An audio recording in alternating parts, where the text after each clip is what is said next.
ബൈത്തു സകാത്ത് കേരളയുടെ വിദ്യാഭ്യാസ സഹായ പദ്ധതി പൂർത്തീകരണ പ്രഖ്യാപനം നാളെ കായംകുളം ഒയാസിസ് സെന്ററിൽ നടക്കും.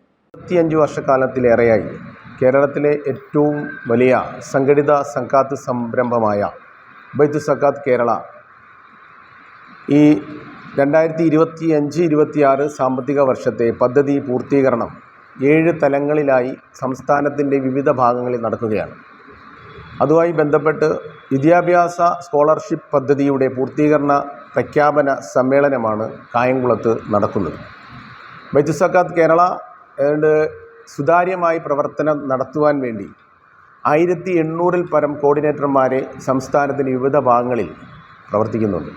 അതുകൊണ്ട് തന്നെ സമൂഹത്തിൽ ഏറ്റവും ദാരിദ്ര്യം അനുഭവിക്കുന്നവർക്ക് വളരെ സുതാര്യമായി ബൈത്തു സക്കാത്തിലേക്ക് അപേക്ഷകൾ സമർപ്പിക്കുവാനും അർഹരാണെങ്കിൽ അവർക്ക് സഹായം ലഭ്യമാക്കാനും ഈ സംവിധാനം വഴി സാധിക്കുന്നുണ്ട്. ഇതുമായി ബന്ധപ്പെട്ട് കായംകുളത്ത് നടക്കുന്ന പരിപാടി വരുന്ന ജനുവരി 25 ഞായറാഴ്ച വൈകിട്ട് 6:30 കായംകുളം ഒയാസിസ് കൺവെൻഷൻ സെൻറ്ററിലാണ് നടക്കുന്നത്. പരിപാടിയിൽ ജമാഅത്തെ ഇസ്ലാമി കേരള അസിസ്റ്റൻ്റ് അമീർ AK മുഹമ്മദ് അലി സാഹിബും Baitu Zakat Kerala chairman Sheikh Muhammad Karakunnu, Kayamkulam municipal chairperson Sarath Lal ബെല്ലാരിയും,